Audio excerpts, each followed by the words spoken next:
关前须知。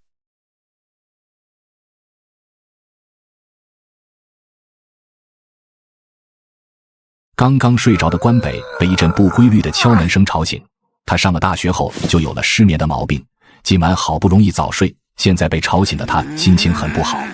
看了一眼手机，凌晨1点23分。不用担心没人开门，宿舍里的沈成是个夜猫子，每天都会玩游戏玩到很晚。正要听听这么晚来敲门的人是谁，却传来的一声，刚被打开的门又被重重关上。什么东西？你有毛病啊！我才刚睡着。门外好像是……还能有啥？我看看谁大半夜不睡觉。正要开门兴师问罪，沈成却一把拉住了关北伸出去的手。别开门，外面那个人不对劲。不对劲？还能怎么不对劲？现在门外站着的就算是辅导员，我也得骂他一顿。手刚搭到门把手上，我操！又听到一阵猛烈低沉的敲门声。这敲门的声音很怪异，根本不像是正常人敲门能搞出来的动静。关北扭头看向站在一旁的沈成，他的脸上满是不解和恐惧。宿舍门的上方有一扇可以旋转开合的玻璃，玻璃的位置很高。关北拿起手机，打开手机录像，把手机探出玻璃外，打算录一段视频，看看在门外的究竟是谁。刚录了一小会，又是几声巨响。此时宿舍其余3人也已经被吵醒，见关北和沈成站在门前，也都走下床来。关北，怎么回事？谁没事半夜砸门啊？关北没有作声，给众人展示手机刚拍下的视频。视角居高临下，可以看到有一个人站在宿舍门前，他上半身满是极其扎眼的红色污渍，像是干涸的血液。他的2手搭着宿舍门，脸也紧紧地贴在门上，整个人站立的姿势极其不协调，这场面诡异而恐怖。紧接着那个人好像注意到了头上的手机，缓缓抬头向上看去，他的整张脸呈现在众人面前，那张脸已经不能称之为人脸，半边脸皮已经不见，就连另外半张脸也布满了牙印。那一双无神的眼睛死死地盯着手机镜头，随即低头猛烈地用双手和脑袋砸向宿舍门。空气很沉闷，宿舍里死一般的寂静。这是个什么鬼东西？咱还开不开门啊？你怎么想的？开什么门？你没看到视频吗？话说咱们过完愚人节了吗？愚人节早都过完了。突然门外传来野兽一般的嘶吼声，随即是一阵撕扯和拖拽的声音，在半夜尤其瘆人。怎么回事？门外还有别人？关北摇了摇头，表示不知情，而后又把手机伸出玻璃外。门外不住地传来低沉沙哑的嘶吼声，关北虽也恐惧的身体发颤，但却并未缩回手来。过了半晌，门外的声音全部消失不见，关北才慢慢缩回了手。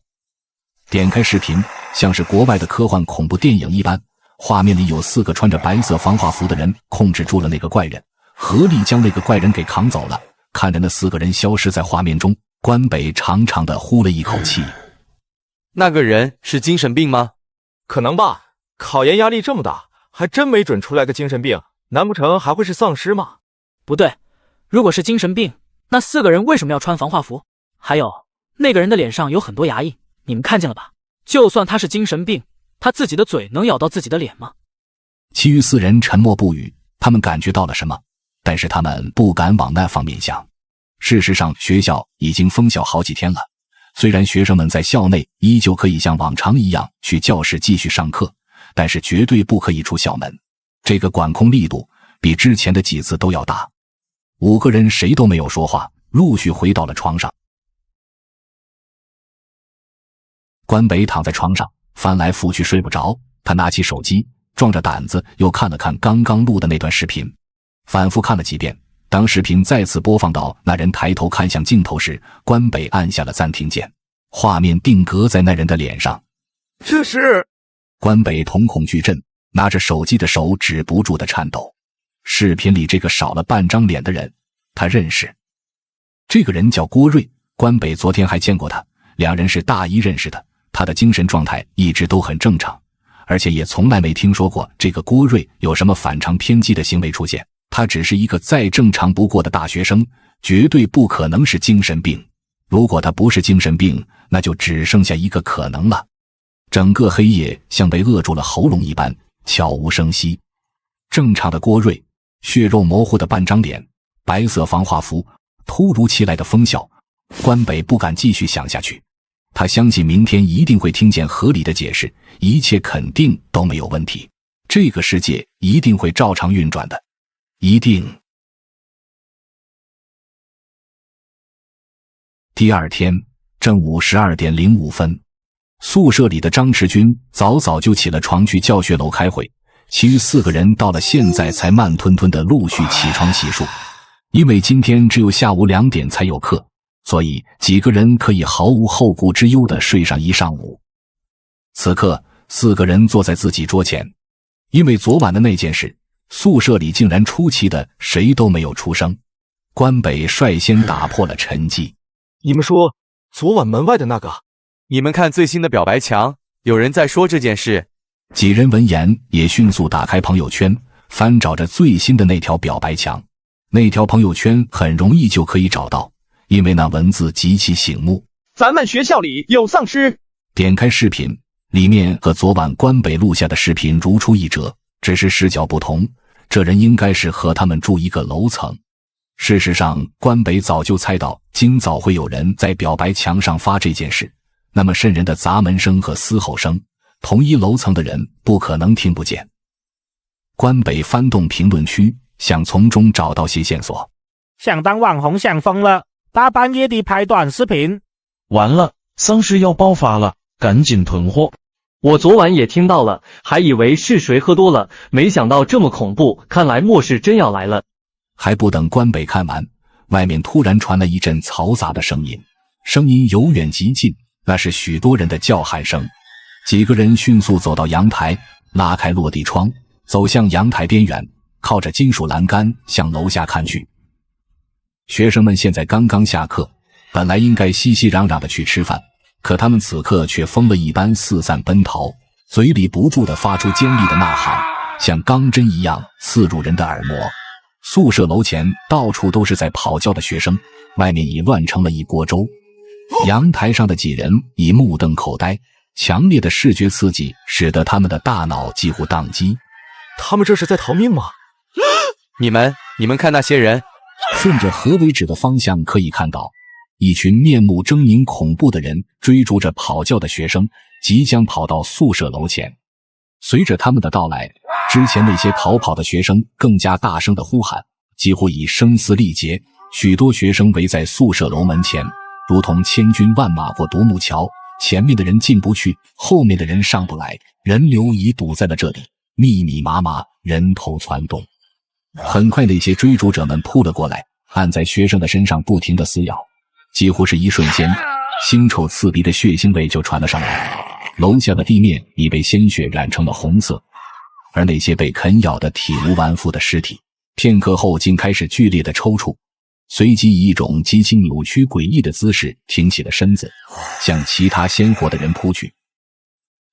这刺鼻的气味和惊悚的场面让关北顿时扶着栏杆干呕起来，其余几人也捂着嘴颤抖着，只有刘子健瞪着眼睛还在看着下面。我操！一阵猛烈的砸门声从身后传来，几人吓得浑身一个机灵。开门，快开门！门外是一大早就出去开会的张驰军。关北走到门前，正要打开门，却被刘子健按住。不能开门。为什么？你怕他也是丧尸？刚刚楼下你们也都看见了，被丧尸咬过的人没多久就会变成丧尸，你能保证他没被咬过吗？关北闻言摇了摇头，楼下的地狱场景在脑海中挥之不去。快点开门啊！不能见死不救吧？要不这2年舍友白当了。就算他是丧尸，咱们4个人也能控制住他吧？快开门啊！他们就要过来了。何伟趁着刘子健不注意，打开了门。见门打开，张驰军冲进宿舍。丧尸！妈的，丧尸！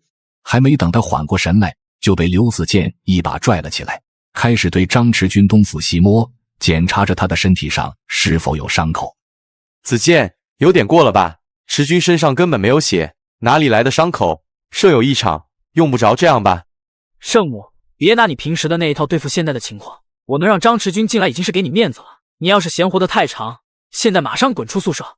子健说的对，外面的情况大家也都看到了，要想活下去就理智一点，别发那些慈悲心，没有用。在一番检查后没有发现伤口，刘子健长长的呼了一口气。突然门外响起了更猛烈的砸门声和丧尸的嘶吼声，几人连忙搬运起柜子和行李箱堆在门前，这才止住门的颤动。经过这一阵手忙脚乱的忙活，众人不约而同的直接瘫在了地上。你们几个真是我亲爹！我开完会买完饭准备回寝，他们突然就跑过来了，他们追我死命的跑，跑到宿舍楼门前堵死了，还有不少人倒在地上，我踩着地上的人使劲往里挤，使劲往里挤，一路跑到了寝室门前。我杀人了，我杀人了。刘子健摇了摇头，叹气道：你没有错，谁都想活命。他仿佛此刻已洞悉了末世下扭曲的人性，且坦然接受。关北看着刘子健，感觉他好像变了个人一样，变得冰冷，没有人情，像这个末世一样。有人吗？开下门。突然门外传来一道声音，是活人在门外呼救。不远处又有敲门声传来，应该是见没有反应，那人去敲其他宿舍的门。是门打开的声音，可随之而来的是一阵凄厉的惨叫。开门，让我进去，怎么都可以。又一道声音，竟然是女生的声音。几人所在的是男生宿舍楼，本不会有女生，她应该是慌不择路，被人流裹挟着闯进来的。若是换在平时，几人很愿意英雄救美，可此刻跟我有什么关系？宿舍内的5人谁也没有说话，就连刚刚被刘子健叫做圣母的何伟也没有言语。没有人去开门，没有人想丧命，谁都想活下去，哪怕不管别人的死活。有些成长要用一辈子，而有些成长只需要一瞬间，这就是末世。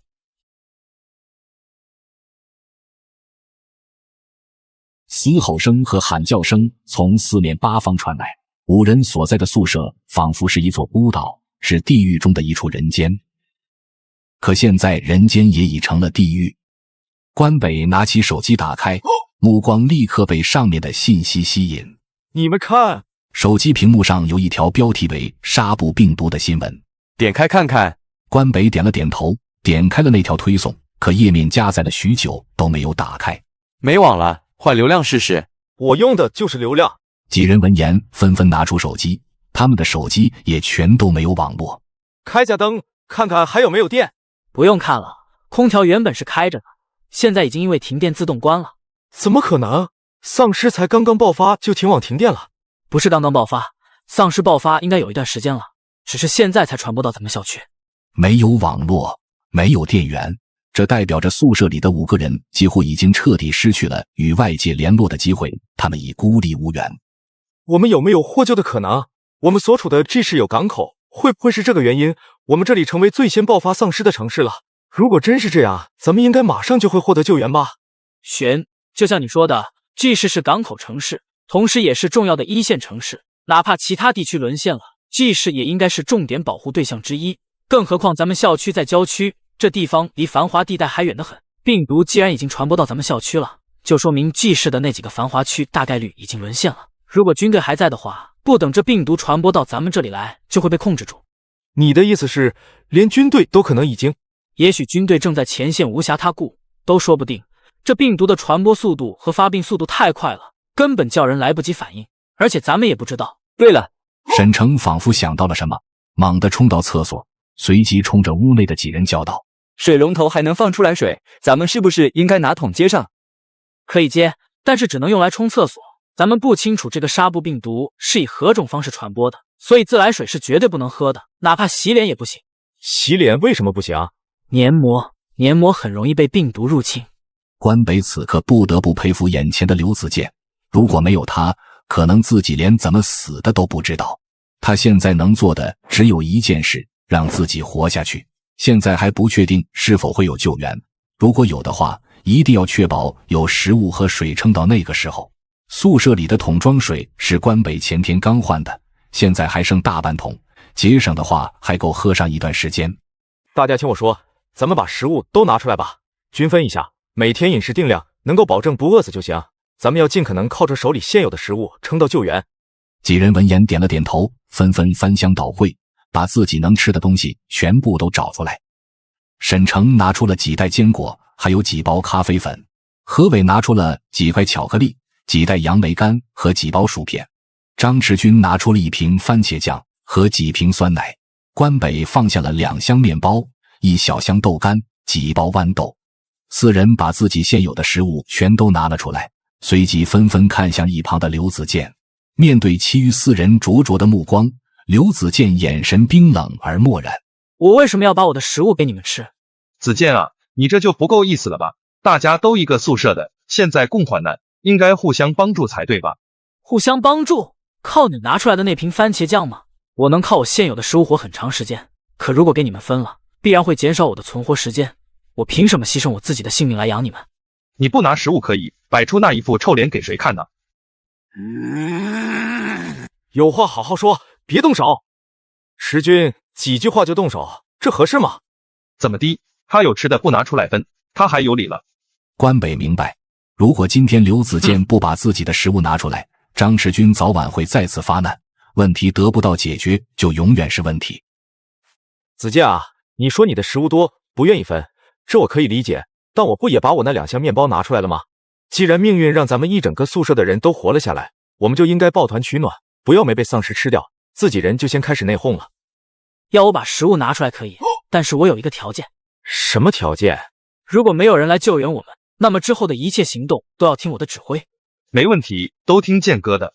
刘子健没再说什么，而是去拿出自己的食物：2箱泡面、1箱饼干、3箱牛奶、1箱苹果、1箱香蕉。我操！其余4人几乎要惊掉了下巴。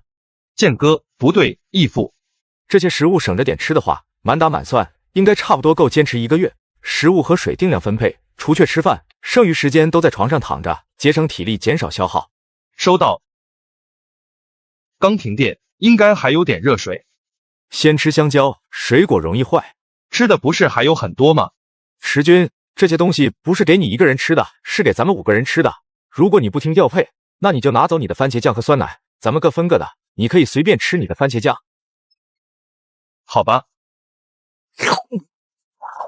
几人很快都吃完了1根香蕉，各自都躺到了床上，在惶恐中睡去。关北一觉醒来已是夜晚，翻身下床，准备上个厕所回来接着睡。现在只有睡眠才能让自己忘掉饥饿。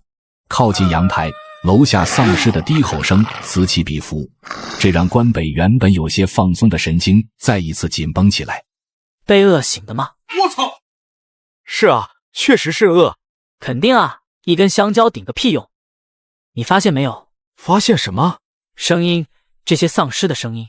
关北这时才发现，楼下的丧尸虽然还在低吼，但已全然不似白天那般大声嘶吼，叫声小了许多。这是怎么回事？难不成他们晚上也要睡觉？刘子健摇了摇头，拿出一个瓶子，朝着楼下狠狠地掷去。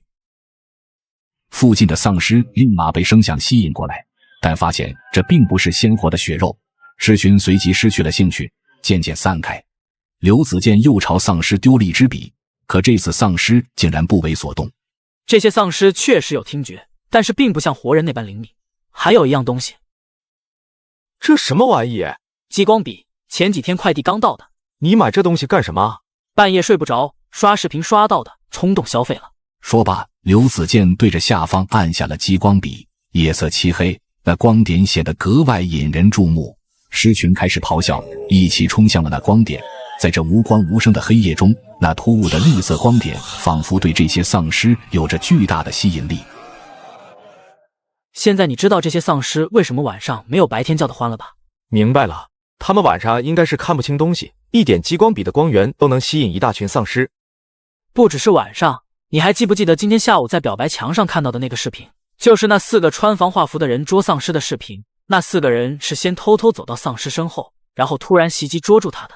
这能说明什么？说明只要避开丧尸的视线，他们就不会攻击。这就代表着他们并不能依靠嗅觉来感知到活人的存在。最起码如果你身上没有流血，他们是闻不到的。哦，那如果受伤了呢？流血的话，他们就能闻到了。不知道，我可狠不下心给自己来一刀。你愿不愿意？我给你手指弄个口子，弄点血出来，看看楼下的这些丧尸能不能闻得到。不了不了，话说你费劲研究这些丧尸做什么？你还真指望能等到救援？你知道为什么下午我同意把食物分给你们，而且让你们答应我那个条件吗？为什么？因为根本就不可能有救援。等咱们的食物全吃光了，就必须得离开宿舍，出去找食物。想从这些怪物的嘴里活下来，就必须要有一个理智的指挥，就必须得知道这些丧尸的弱点和特性。任何东西都有弱点，不只是这些丧尸，活人也有弱点，致命的弱点。活人有什么弱点？欲望、贪婪、自私。关北不知道答案。人性的弱点这本书他也不曾读过，他只知道他现在已饿得胃痛，必须赶紧上个厕所，然后睡觉，忘掉饥饿。第二天，刘子健仔细清点了食物，以最基本的生存需求进行食物分配。另外，除却进食的时间，每个人尽量躺在床上，避免不必要的运动。宿舍外的地狱依旧存在，宿舍内的几人抓着那虚无缥缈的希望，燃烧着明灭的生命，等待着生的到来。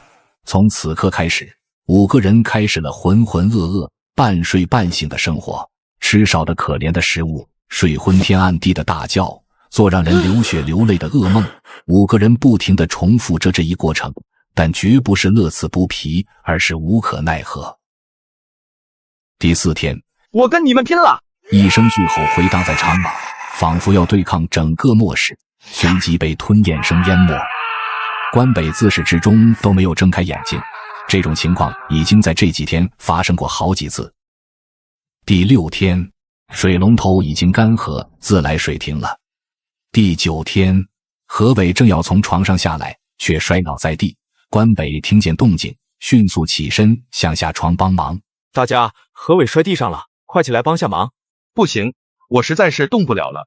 关北和沈成把何伟扶到椅子上，用大拇指按压着他的人中，可这大拇指却怎么也使不上劲。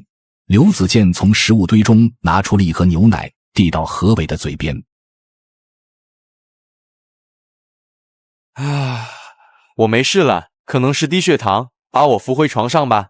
随即3人费了好大的劲才把何伟扶上床。关北累得心脏剧烈跳动，像是一台老旧的发动机一样。第10天，几人已经心灰意冷，救援像一场梦，更像一个笑话。第11天，关北刚上完厕所，一道呐喊声从头顶传来，转瞬之间扑通一声，声音戛然而止。关北探头向楼下看去，不远处一具尸体趴在地面上，鲜红的血液汩汩流出，很快吸引了一群丧尸扑了上来，大口地吞咽着这顿盛宴。对他来说，这也许是一种解脱，从高楼跳下来摔死，最起码不用承受被尸群包围的恐惧，不用承受被尸群啃咬的痛苦。关北竟然莫名的感觉有些羡慕他。第14天，大雨。一个炸雷猛然将关北惊醒，外面比平时更剧烈的丧尸嘶吼声钻入了关北的大脑。关北翻身下床，刚到床下，看到刘子健也正好下床，二人互相点了点头，没有言语，不约而同地看向了外面那剧烈嘶吼着的尸群。刚一拉开落地窗，那巨大嘶吼声直逼耳膜。楼下的丧尸如沸水中的泥鳅一般，在大雨中来回疾驰穿梭，脚掌拍打水洼发出的啪啪声几乎快要盖过了雨水拍打地面的声音。陡然间，一道闪电撕裂夜幕，让本就躁动的尸群彻底疯狂。他们冲着四周，对着天空，伸出双手，张开血口，无差别地攻击着目之所及的一切，如同一个个虔诚而狂热的信徒一般。他们在用自己的方式庆祝着末世的到来。他们发狂了，他们能听见声音，这雨声和雷声对他们来说无疑是很大的刺激。你发现没？食物消耗的速度好像有点太快了。是有点不对劲，咱们的食物按理说是足够让5个人吃上1个月的，但是现在半个月已经吃了大半了。我感觉是有人偷吃了。有人偷吃？这也太损了吧！不会是你偷吃的吧？你看看我这胳膊，肌肉全没了，都他妈成细狗了，不会是你吧？贼喊捉贼是吧？我都饿阳痿了个屁的，上厕所蹲半天连个屁都蹦不出来。没事儿，你吃饱了也阳痿。我只是后悔，早知道就不该把食物全部都放在桌子上，应该把食物直接均分成5份，分发到每个人手里。就算你把食物均分成5份，那个人也必然会很快吃完自己的那份，然后去抢别人的食物。狗改不了吃屎，既然能干出偷吃这种下作的事来，就必然能干得出抢食物的事来。这末世还真是他妈操蛋！偷吃的人是谁？二人心里其实或多或少有了答案，但是捉贼要捉赃，如果盲目主观指认，只会激起更大的矛盾。看来今天不能睡得那么沉了，我倒是要看看是谁这么不要脸。饥饿让关北连愤怒的力气都没有，这反倒让他冷静下来。末世泯灭人性，伤筋动骨扒皮，在这种极端的情况下，无论谁戴了多少层面具，都必然会一一揭下来。也许这就是之前刘子健所说的活人的弱点。夜半，宿舍内一阵细微的咀嚼声响起。谁？一声低吼吵醒了熟睡中的关北，他扭头赫然看见床下有2个人。关北见状急忙下床，跟他想的一样，偷吃食物的人果然是张赤军。好啊，挺会享受是吧？偷吃还要放点番茄酱。都别睡了，都起来看看咱们的组织部部长，看看他是怎么偷吃咱们食物的。听闻此言，沈成和何伟也纷纷走下床来，看着被抓包的张赤军。你最好给我们一个解释。我饿啊，我只能。就你饿，谁不饿？我也没吃多少就吃了。半个月吃了1大半，这就叫没吃多少是吧？小点声，你要害死我们是吧？你要害死我们是吧？你他妈咬我是吧？何伟、沈成，你们2个把门抵住。你踢我，你们2个合伙是吧？你觉得你偷吃东西是对的？如果你这么自私，那我们4个不介意现在就把你从阳台扔出去。来，你们试试，我就不信你们几个没有偷吃过。如果我不吃，早晚也会被其他人吃光。我没吃过，我按此鉴定的量来的。别把其他人想的和你一样。那又怎么样？我就是吃了，已经过去多少天了，哪里还有什么救援？我不想还没被丧尸咬死，就先自己把自己给饿死。食物再多能怎么样？也早晚会有吃完的那一天。我问你，如果食物吃完了，你觉得你这200斤的体重能去外面找食物吗？不对，你有那个胆子吗？你敢出去吗？你就是一头猪，一条蛆，你只会吸我们的血。如果早知道你能干出来这样的事，当时就不该让你进寝室的门。你真不是个东西。张赤军没有还嘴，关北知道他不是因为愧疚，而是因为担心自己，他根本没有那个能力，也没有那个胆量在食物吃光后到外面搜集食物。从这一刻开始，他们已不再是朋友，只有利害关系。现在已经这样了，剩下的食物已经撑不了几天，从这一顿开始，大家就恢复正常的饭量吧。明天休息1天恢复体力，后天就要准备到外面寻找食物了。到外面寻找食物，就代表着要直面丧尸，直面末世，直面死亡。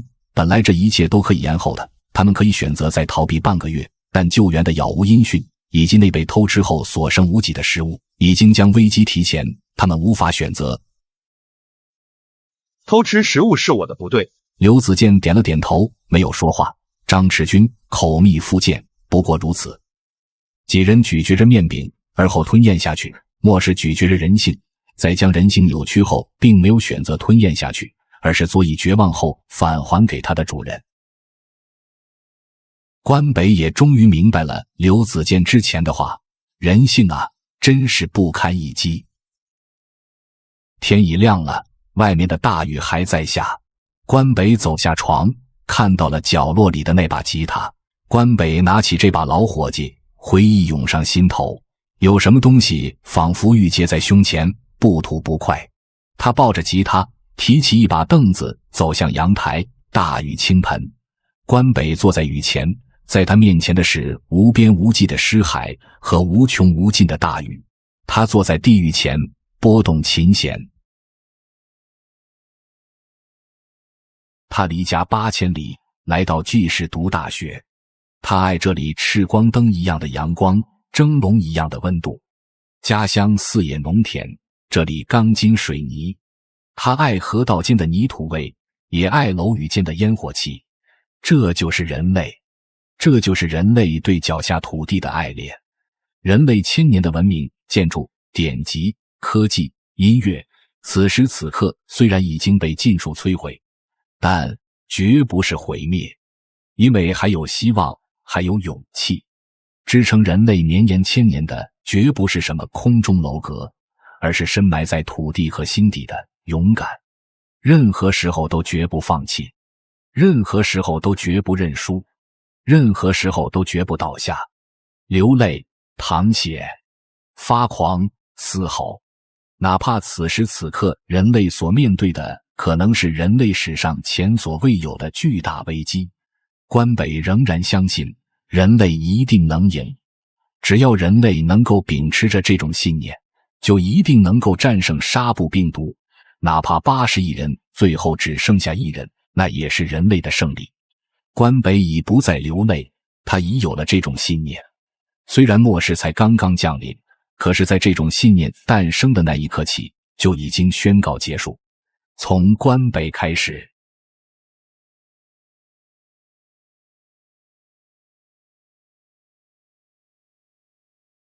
雨停，天已放晴。还记得你们之前答应我的话吧？如果食物吃光了还没有获得救援，之后的一切行动都要听从我的指挥。你们放心，我绝不会让你们先出去，不会用其他人的性命替我试深浅。我会第一个出去，但是还需要一个人跟我一起，2两一组，相互也好有个照应。子健，我跟你一起去。我跟关北一组，沈晨和何伟一组，张驰军你就留在宿舍接应我们。张驰军无疑是最安全的一个，不用出去冒险，只需要在宿舍里坐享其成就可以。其余几人虽然没有说话，但心里或多或少都有些不满。张驰军，你是宿舍里唯一体力和身体素质都没有损耗的，你要干些力气活。分配好任务后，刘子健开始指挥众人做好准备工作。关北和何伟站在凳子上，把窗帘取了下来，随即把2面窗帘系在一起，这样就做成了一条长绳，从阳台放到1楼，绰绰有余。关北的床上插着床杆，拆下来就是铁棍，虽然不长，但此时无疑是宿舍里唯一好用的武器。走廊里的丧尸不好处理，所以我们要从阳台走，用这根绳子下到地面。我们回来的时候也要用这根绳子爬上来。你的任务就是在上面把我们拉上去。我也不确定这根绳子是不是足够结实，所以一次只能有1个人在绳子上面。我前些天已经观察过，丧尸在黑夜中的视力极差，基本看不清东西，听力也不灵敏，所以我们搜寻食物必须在夜间进行。如果我们没有受伤，没有出血，他们也闻不到我们的气味。记住，不要出声，不要受伤。关北看向天空，天很蓝，太阳很大，阳光晒得人身体发懒。可是现在在阳光的炙烤下，空气中的血腥味更加明显，直叫人反胃。夜晚，把食物绑在小臂和小腿上，这2个地方最容易被丧尸咬到。如果有丧尸攻击你，记得一定要用这2个地方去挡。准备妥当后，刘子健从怀中拿出了激光笔，将楼下的丧尸引到一旁。你要一直等在阳台这里，等着我跟关北回来。我们2个不能说话，不能出声。如果我们已经抓稳了绳子，会用手摇晃几下。你收到信号之后，赶紧把我们2个拽上来。没问题。这是咱们第一次出去找食物，能不能找到不要紧，重要的是一定要活着回来。行动！说罢，刘子健率先攀附上长绳，慢慢的向下移动。接触到地面后，刘子健迅速蹲下，随即向上冲着关北挥了挥手。关北收到信号后，也抓住长绳，缓缓下落到地面。2人弓着身子，开始缓慢向前移动。他们此行的目标是距离最近的兴安饭堂，2楼是兴安超市，各种食品种类应有尽有。2人已经走到了宿舍楼前的水泥路上，只要穿过了这条路，前往兴安超市的路途就算走了一半。一只丧尸穿过关北的身前，吓得关北被口水呛到了气管。前面的刘子健回头看向关北，以为他是被丧尸的气味熏到，急忙做了个捏住鼻子的动作，示意他用嘴呼吸。关北抽动着胸腔，努力平稳住自己，把咳嗽憋了回去。2人穿过马路，走到了绿化带上，脚踩在上面的声音几乎细不可闻。2人加快脚步，总算走到了兴安饭堂通往2楼的楼梯口。两人注意到此刻那楼梯上有一只丧尸站立着，而后一脚踩空，从台阶上滚落下来，随后若无其事地走开了。两人互相点了点头，继续往2楼走去。走到楼梯的尽头，眼前便是新安超市，门前徘徊着数只丧尸。刘子健见状，从怀中拿起激光笔，将这几只挡路的丧尸引开。来到超市前，两人发现超市的卷帘门竟然是拉下来的。新安超市晚上10点钟才关门，而丧尸爆发的那天是中午，按理说大门此时应该是敞开着的。难道里面还有别的幸存者？二人上前一左一右，一起使劲想将卷帘门抬起来，可使出全部力气，卷帘门依旧纹丝未动。关北拿起铁棍抵住卷帘门的底部，可铁棍末端太粗，伸不进卷帘门和地面的缝隙中。一筹莫展之际，刘子健轻轻拍了拍关北，指了指新安超市的下方。随即二人走下台阶，来到新安饭堂的1楼。刘子健再次打开激光笔，将1楼的丧尸引了出去。两人分头行动，准备各自搜寻还能吃的食物。刘子健来到打饭窗口，果不其然，容器内摆放的食物全部都已经发黑长毛，不能再食用。关北走到了一处奶茶店前，在冰箱里发现了许多完好的柠檬，将柠檬装入背包后，两人汇合，准备返程。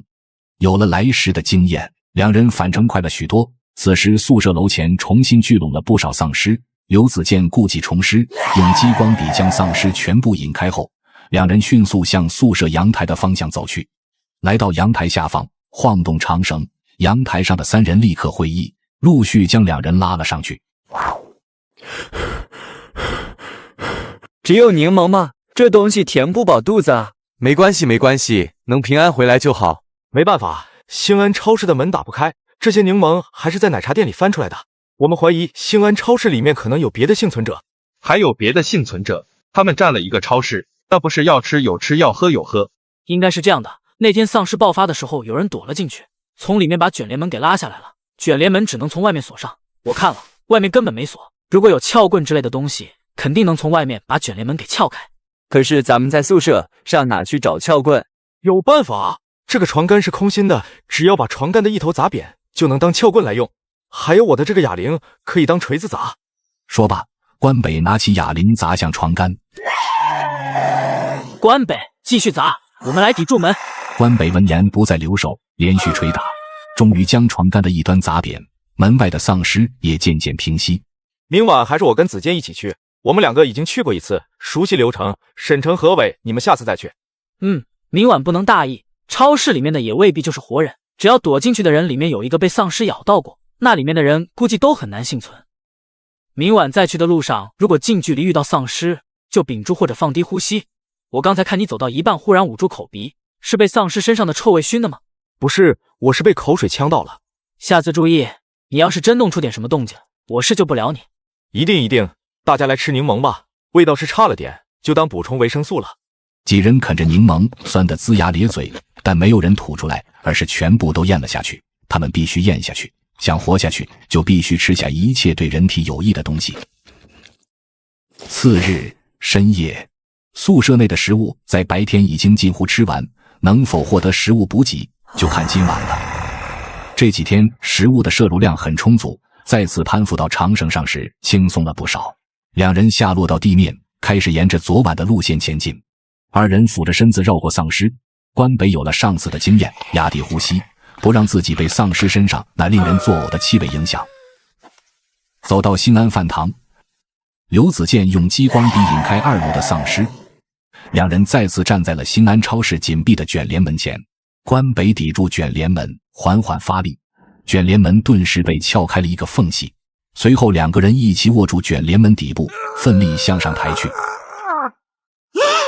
过了好一会，在确定没有丧尸被吸引过来后，两人才再次转头看向那卷帘门。关北跪在地上，拿起手机打开手电筒朝里面看去，除了货架上的商品外，超市前方竟然空无一人。没人？怎么可能？如果超市里面没人，那是谁把卷帘门拉下来的？刘子健掏出激光笔向超市内照射去，能够照射到的地方十分有限，没有办法，只能进去。随即两人俯低身体从卷帘门空隙中钻了进去。关北把撬棍抽了出来，当作导盲杖使用。嘿，太黑了！盲人一般的感觉让关北毛骨悚然，这种未知带来的恐惧无疑是巨大的。关北甚至都看不见自己身旁的刘子健，只能通过细微的呼吸声判断他的位置。两人以极慢的速度挪动着，关北不停地吞咽着口水，他不敢盲目地做出什么动作，只能先以最保险的方式，利用黑暗向超市深处摸去，静观其变。突然，关北手中的撬棍却突然制住了。前面有东西，货架，还是什么？一股剧烈的腥臭味传来，是如腐尸一般的腥臭味。关北已承受不住这种未知的极度恐惧，掏出了手机，闪光灯照向前方，陡然出现的光明惊晃的关北一时间睁不开眼睛。他强忍着看向前方阻挡自己的东西，前面的那是……我操！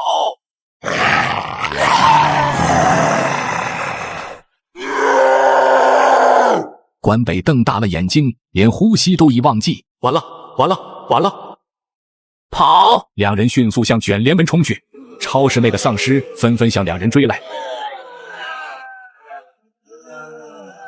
刘子健四处张望，扫视到角落的2个垃圾桶，两人迅速奔向垃圾桶，蹲下隐蔽身形，掏出激光笔，将超市里钻出来的丧尸引开。你他妈差点害死我们2个！两人重新钻回了超市。你在后面跟着我，给我照路，像个男人一样，别他妈再害我一次。二人一前一后向超市深处走去。刚刚关北掉落的手机还躺在地面上，闪光灯照亮了一大片区域。一只丧尸牢牢地卡在货架之中，必须赶紧解决掉它，否则它的叫声会吸引来更多丧尸。杀了他！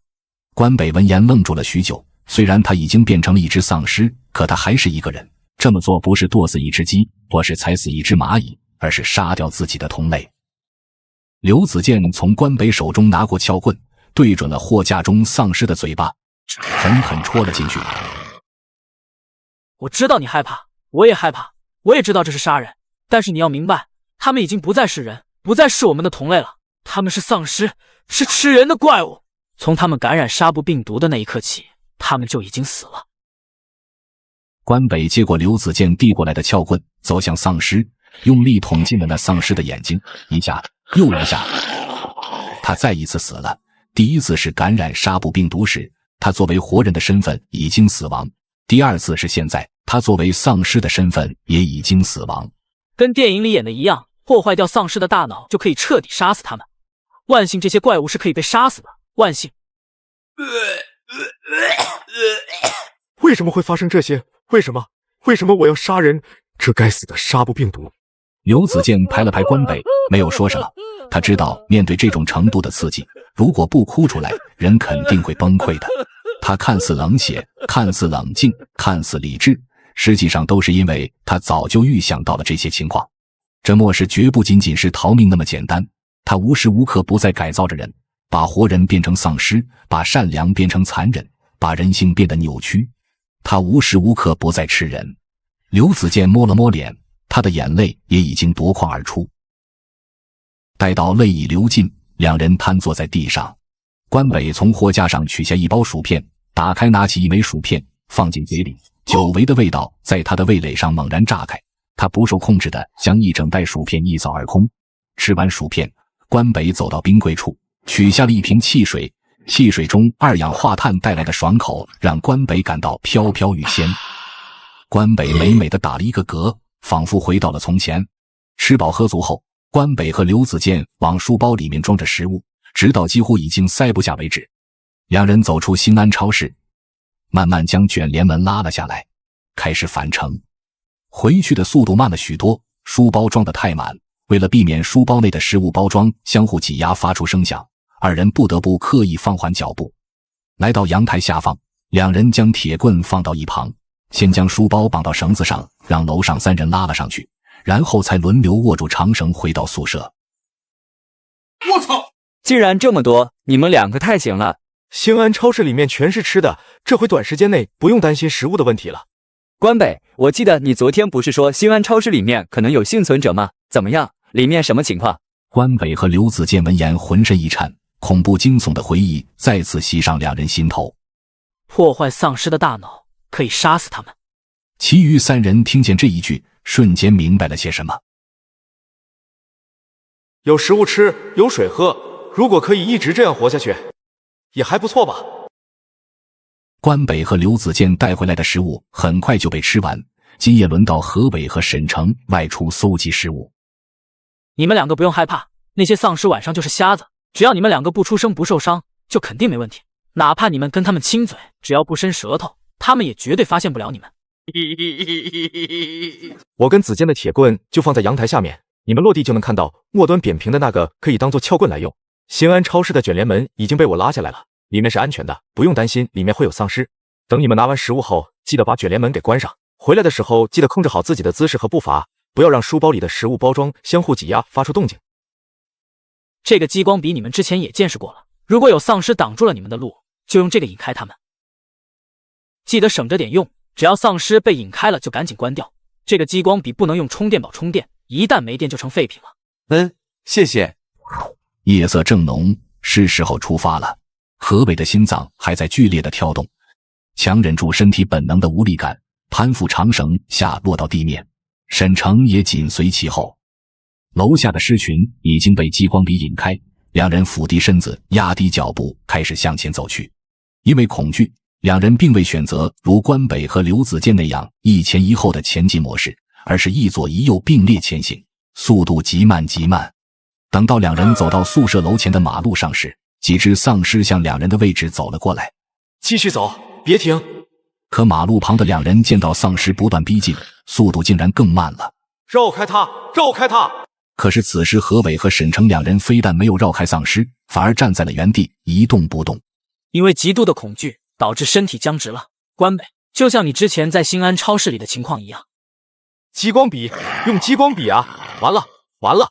关北不敢再看下去，他不忍看到刚刚还和自己谈笑风生的舍友沦为丧尸的盘中餐。可此时异变突生，站在沈成右侧的何伟突然动了，他把沈成推向丧尸。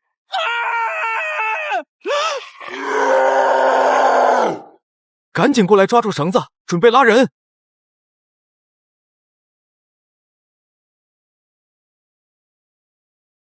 沈成反应了过来，使尽全身的力气向阳台狂奔而去。他已经不敢回头看，他只想逃命，逃出狮口。快拉！拉不动，怎么回事？救命！求求你们了，救救我！甩开他们，抽出一只脚，把他们踢下去！滚啊，滚！放开我！沈成翻进阳台，几人一起坐在地上喘息着。片刻后，沈成拧转脑袋，一双眼睛死死地瞪着一旁的何伟，想杀死一个人的眼神是藏不住的。何伟，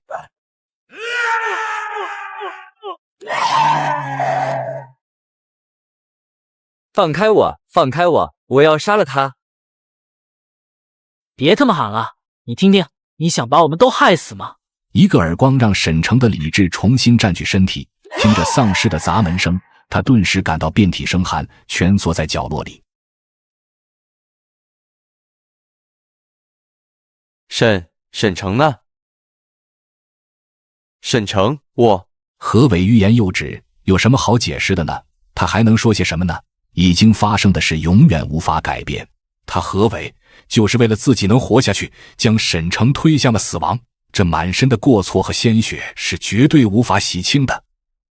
关北想安慰几句，可又不知道从何说起。他无法体会沈成此刻的心情，被彼此最熟悉、关系最要好的舍友背叛。如果他们能控制住自己的恐惧，也许今晚的意外就不会发生。可是人怎么可能会没有恐惧呢？这让关北想到了刘子健。子健，为什么你不害怕？不怕什么？丧尸，还有这个不一样的世界。谁说我不怕的？自从丧尸爆发开始，你就是咱们5个人里最冷静的一个。我原以为我的胆子已经够大了，但是那天在新安超市，我都已经被吓傻了，你却还能保持冷静，拉着我逃跑。有一件事我从来没跟你们提过。什么事？我小时候的某天下午，刚走出单元门，一个女人从楼上跳了下来，就死在我面前。从那以后我就得了恐惧症，一种心理疾病。我几乎害怕任何东西，甚至我连闭眼都害怕。我爸妈带着我去看了很多心理医生，但是都治不好。最后是有一个心理医生提出用催眠的治疗方法，治疗很成功。催眠之后，我的恐惧症确实被治愈了，但是我也感受不到恐惧了。这是一种情绪障碍，是另外一种心理疾病。随着我长大，这种情绪障碍稍微得到了缓解，但我对恐惧的感知依旧很迟缓。哪怕发生了会让普通人感到极度恐惧的情况，我也能很快适应。感知不到恐惧对于野生动物来说是致命的，可是对于人来说，在象征着恐惧本身的漠视之中，它的作用无疑是巨大的。它可以让人时刻保持理智的头脑和冷静的思考。原来是这样，我还以为你是死过一次后重生了呢。我不想死，不要吃我，不要吃我，我不要变成丧尸。沈城，没事了，你活下来了，大家全都活下来了。是吗？我活下来了吗？我活下来了，可是还有一个人不该活下来的。睡觉吧，到了明天都会好起来的。一阵阵呻吟声从何伟的床位传来，显然是因为脸上的伤，但没有人去问他的伤势如何，谁都不愿意再对这个损人利己的人施以援手。关北躺在床上，紧闭着双眼，先是一向和善亲人的张弛君偷吃食物，再是老好人何伟将沈城推向石口，下一个会是谁？沈城、刘子健，还是关北他自己？次日，你觉得他们两个还敢再出去吗？短时间内应该是不敢了。谁经历了那种事，或多或少都会有些阴影的，尤其是沈城。不知道这学校里还有没有别的幸存者？这么大个校区，这么多超市和独立的房间，总不能只有咱们5个活下来。或许会有吧，但是就算遇到幸存者，也未必就是一件好事。没有了道德和法律的约束，天知道其他幸存者会变成什么样子。子健，你看那节绳子，那是有人故意垂下来的。那间宿舍里面有幸存者，他们在7楼，看样子也是打算走阳台下来，这怕是有点困难。但愿他们能成功吧。距离丧尸爆发已经过去了这么长时间，我猜那间寝室里面应该只有一个人。以正常大学生的食物储备量，那间宿舍里哪怕再多上一个人，都活不了这么长时间。刘子健转身返回宿舍，关北还站在阳台，盯着那节垂下来的绳子。他希望能亲眼看一看那个幸存者，可是一直等到天色已完全暗了下来，那个人也没有出现。你们两个今晚还出去吗？昨天你们两个走到一半就回来了。出去？我昨晚不是已经出去过一次了吗？但是你们两个昨天根本没有带回来任何食物。咱们一开始好像说的只是轮流出去寻找食物，并没有要求必须要把食物带回来吧？还有，你是在质问我吗？你一个只能在寝室里混吃等死，出都出不去的人，有什么资格质问我？张弛君一时语塞，因为沈城说的没错，以张弛君的体重很难从阳台下去，而且就算他下去了，几人想把他拉上来也是难如登天。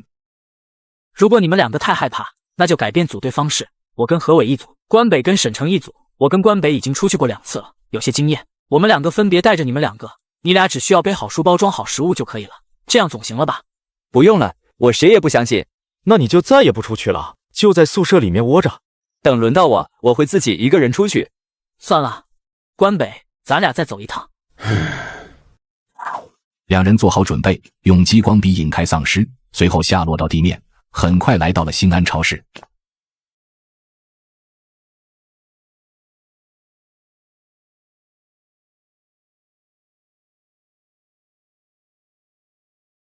怎么回事？这些食物少了，是被其他的幸存者拿的。他们有多少人？怎么可能这么几天就搬走这么多食物？不是人数的问题，人数太多行动不便。我猜他们应该是搬完一趟立马回来再搬，就这么来回一趟一趟的把这些食物给带走。两人从货架上取下了一些食物和水，坐在地上开始补充能量。多吃一点，今晚咱们的工程量可不小。关北明白刘子健的意思，今晚两人就要把兴安超市剩余的食物尽可能的搬回宿舍，不能等到全部被其他幸存者搬空了再追悔莫及。两人填饱肚子，迅速往背包里装满食物，随后走出超市，原路返回。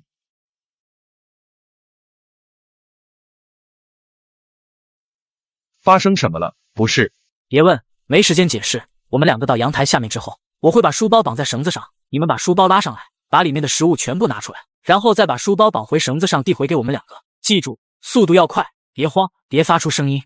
说完，用激光笔将楼下散步的丧尸引开，再次顺着长绳下落到地面，二度前往超市，将食物塞满书包，原路返回，到阳台下清空书包。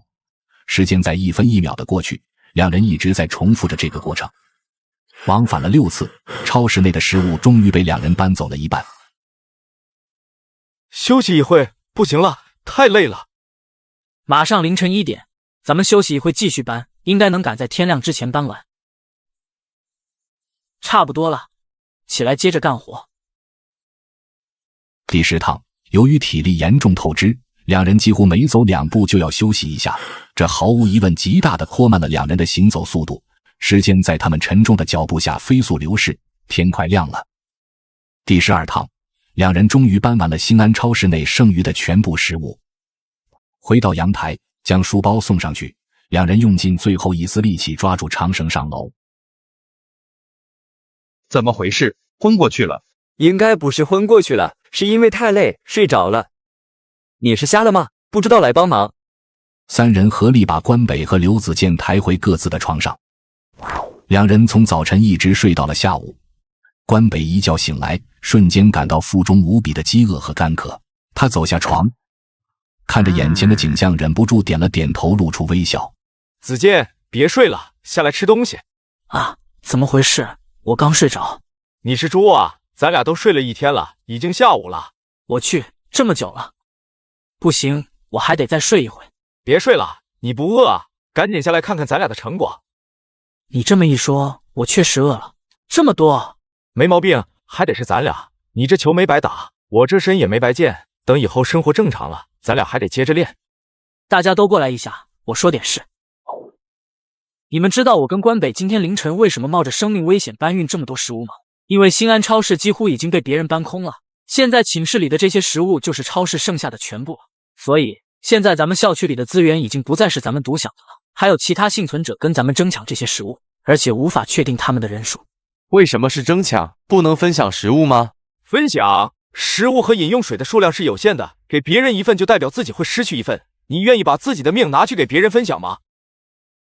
关北说的没错，现在既然有人会跟咱们抢夺资源，咱们必须要抢在他们之前，把食物给拿回来。那也许其他超市里的食物已经被其他幸存者拿光了，食物和水依旧紧缺了，咱们是不是要像一开始那样定量分配食物？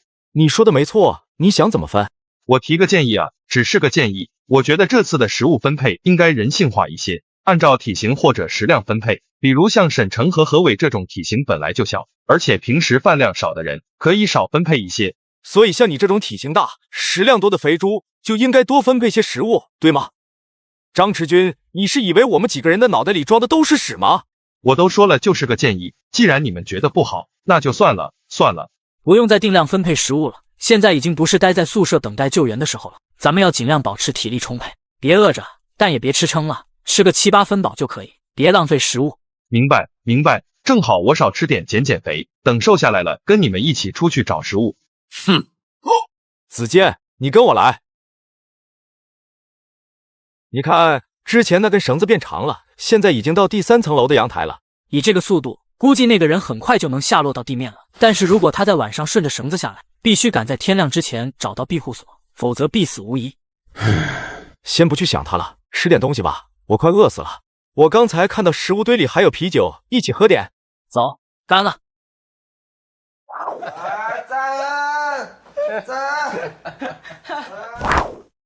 一阵细微的声音传来，吸引了关北和刘子健的注意。两人来到阳台，深情侧目向阳台下扫视过去。只见黑夜之下，有一个鬼鬼祟祟的人影走了出来。他压低脚步，灵活地绕开丧尸。显然他也知道丧尸晚上是看不见东西的。最后他走到了停车处的一辆越野车旁边。越野车，这个可以啊，油箱又大，底盘又高，那个人真幸运，买了一辆越野车。再看楼下，那人停在越野车旁后却站在了原地，一直探头东张西望。怎么回事？为什么不开门进去？是没有钥匙吗？如果他没有钥匙，就不会出来找车了。我猜他是不知道该用什么方式打开车门。如果用车钥匙的遥控打开车门，车灯会闪一下，势必会引来丧尸。可如果他用钥匙直接开门，会发出声音，也可能会吸引到丧尸。那人迟疑了一会，看准了四周的情况，掏出一个易拉罐扔了出去。周围的丧尸都被吸引了过去。那人见状立马打开车门，他刚准备钻进去，却听到车底传来异响。他急忙上车，可还是晚了一步。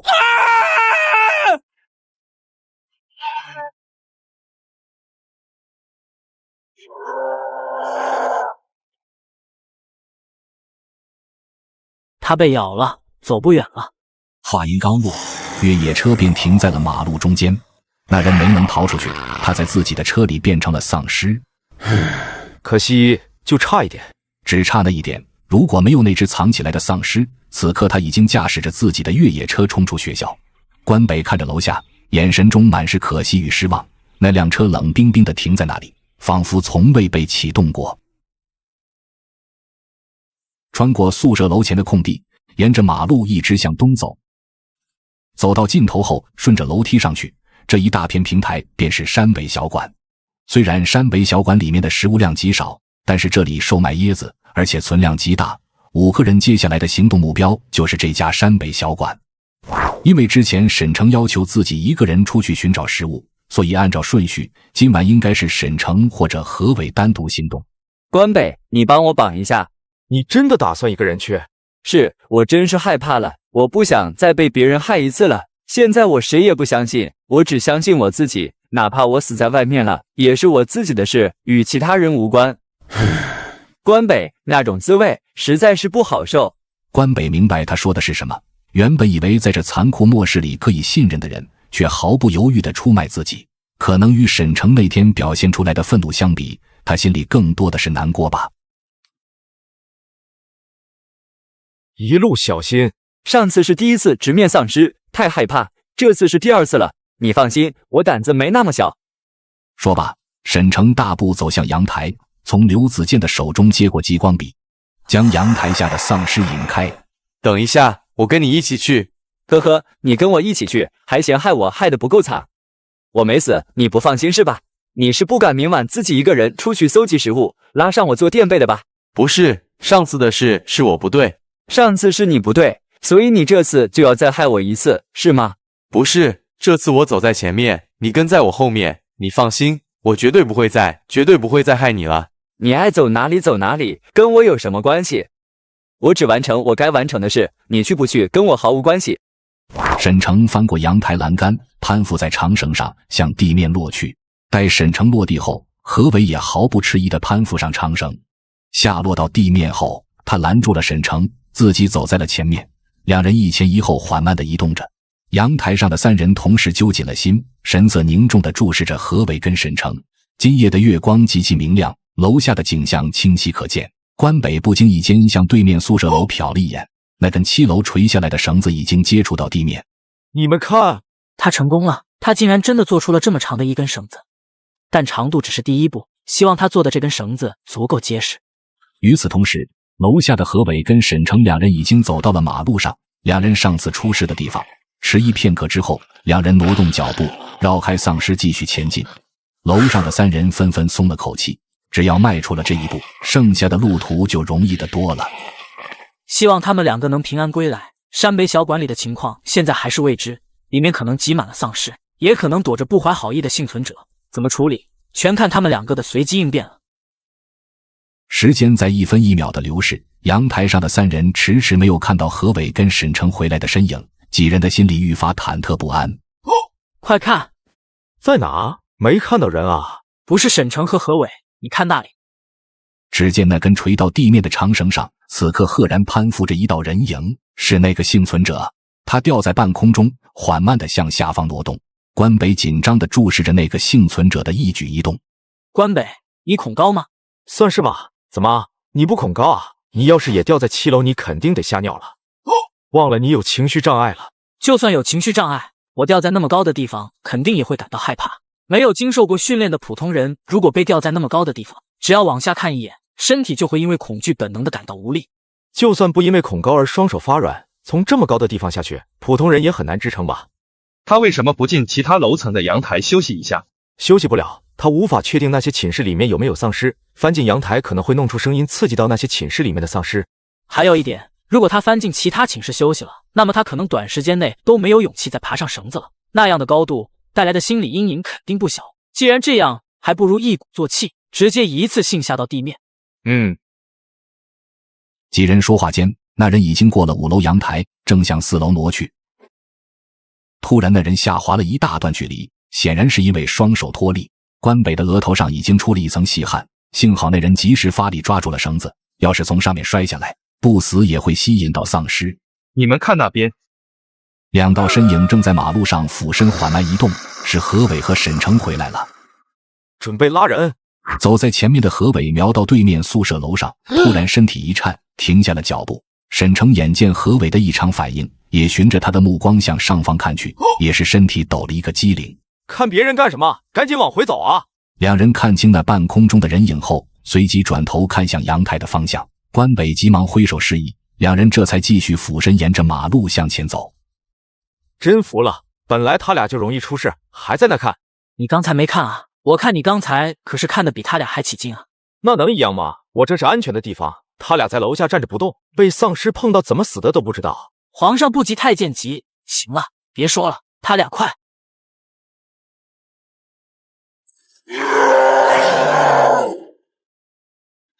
什么情况？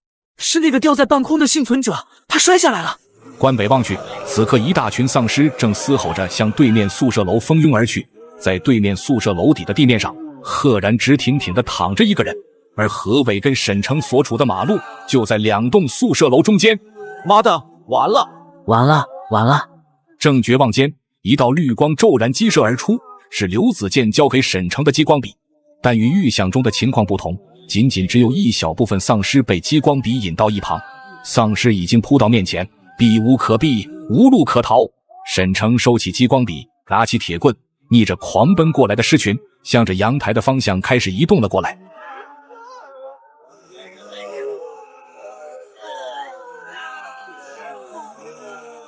何伟看见在尸群中逆行的沈成后，也不再发呆，追到沈成后面。他现在的模样就像是一个寄生虫，一条水蛭，他紧紧地贴在沈成的身后，吸他的血。一道凄厉的惨叫传来，是那个从楼上摔下来的幸存者。此时已经有数只丧尸在分食啃咬着他的身体。沈成转回头，眼前丧尸的数量仍未减少，月光下无数血肉模糊的脸闪动着。沈成浑身战栗发抖，刚刚从心底莫名升起的勇气已经随着体力一同消散。在这恐惧之下，他终于是失去了理智，将手中的铁棍狠狠地扔了过去，然后不顾一切的死命奔跑，崩溃一般冲到了阳台下面。阳台上3人正发力向上拉动长绳时，感到手上传来的重量陡然增大。关北探头向下方看去，何伟为了逃命也攀附到了绳子上，2个人吊在长绳上，重量极大，拉动速度变得极其缓慢。以这个速度，几秒钟之后丧尸合拢，绳子上的2个人都要死。滚下去！丧尸已经袭来，扑向了何伟。何伟的这声大吼彻底引爆了本就狂躁不安的尸群。滚！你给我滚下去！你在绳子上，关北他们拉不上去。我也想活，我也想活。现在怎么办？我他妈哪里知道？沈成、何伟，想想办法摆脱那些丧尸。摆脱不了，何伟被咬了。救救我！我还有救，别扔下我！我怕这绳子会撑不住。你说什么？我听不清。何伟，你已经被咬了，你死别拽上我，赶紧放手。沈成，丢雷老母！何伟，你放开我！沈成，我活不了，你也别想活，我要活活，我要活活吃死你！不要，不要，求求你，不要！沈成也被咬了。他也被咬了，你确定吗？我确定，他被何伟咬到了脚踝。你们快把我拉上去啊！何伟疯了，他疯了，吃死你！活活吃死你！救救我！何伟已经掉下去了，你们快把我拉上去！你是不是被咬了？没有，他没有咬到我，我没事，快把我拉上去！撒手吧。关北闻言点了点头，何伟已经变异，沈成也已经被感染，再拉着这根绳子已经没有任何意义了。张志军还有些迟疑，还在2手握紧绳子。我说撒手！何伟跟沈成已经没救了。可是没有什么可是，被咬了就一定会变成丧尸，没有例外。你们，我不会放过。死了，何伟、沈城2条人命。人类是如此的脆弱不堪，在末世面前，只要稍有差错就会万劫不复。就像抬手拍死一只蚊子，落脚踩死一只蚂蚁。生命如玩具，似木偶，以供着末世玩弄取乐。楼下的丧尸在饱餐之后渐渐平静下来。关北转过头看向阳台下方，尸群已经散开，地面上的一大滩血迹醒目刺眼。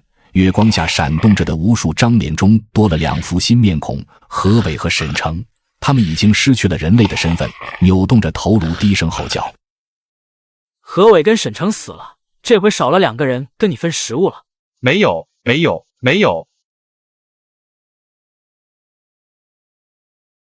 吃东西吧，现在能出去的只有咱们2个了，不知道他们2个带回来了些什么。书包还在他们2个身上。那2书包的食物倒是小事，重点是激光笔还在沈城身上。早知道不让他们2个出去了，不仅丢了性命，还把咱们保命的东西带走。没办法，谁也想不到那个幸存者会掉下来。明晚再看看吧，看看能不能把激光笔从沈城身上弄出来。沈城跟何伟是怎么死的，你看见了吧？我跟关北每次出去也都是在拿自己的命去换食物。以你的体型根本不能离开寝室，所以你要是想活下来，就只能靠我们俩。明白，你们2个放心，我一定守好寝室。现在只有你一个人拉我们上阳台，你得辛苦一点了。不辛苦，之前我们3个人一起拉的时候，他们2个也没什么力气，主力还是我，所以只剩我一个人也能把你们2个给拉上来。你不吃东西了？不吃了，没胃口。子健，如果有一天食物的储备不够了，你会不会选择杀了别人来保证自己能够活下去？比如杀了我？不会。为什么？如果我真是那么自私的人，那天在新安超市，我就不会拉上你一起跑。对不起，我不该怀疑你。没事，怀疑是好事，起码不会让自己死得不明不白。关北，救救我，别把我丢下去。关北，你把我扔下去了。吃，活活吃死你！这是……我操！快起来！有直升机的声音，外面有直升机！真的是直升机！喂，我们在这。别喊！离得那么远，你在这就算喊破喉咙，他们也听不见。破喉咙！滚！飞过的数十架直升机虽然并没有展开救援行动，但它毫无疑问给幸存者们传递了一个重要信号：人类的火种还在，人类没有退缩，人类在奋起反抗。既然军队还在，且已经开始部署，那么结束末世就只是时间问题。虽然道阻且长，但只要活下去就是胜利。拨云见日的那一天，该是会有多么美好！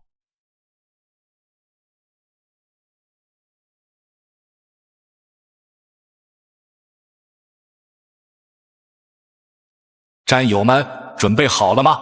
时刻准备着。怕死吗？怕死的不当兵。